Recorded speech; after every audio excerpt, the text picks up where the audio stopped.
နံပါတ်လေးနဲ့သွားတယ်ဟုတ်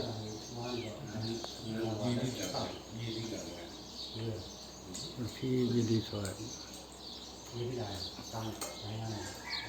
ဆန်းလေးပြောမယ်လို့ပါအဲ့ဒါအေးကြတော့ဘယ်လဲအေးကြတော့ဒီနေ့အေးကြတော့လို့ရှိ လည်း တယ် အေးရတော့ဟုတ်ပြီ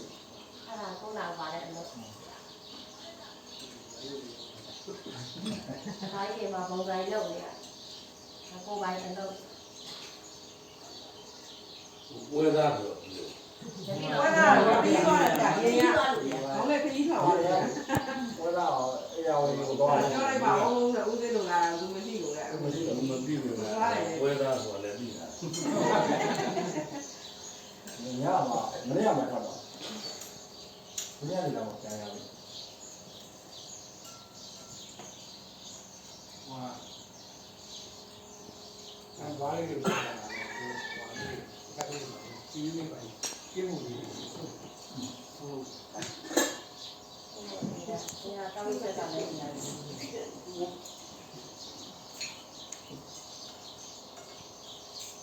ဟုတ်ကဲ့ဟုတ်ကဲ့ မိုက်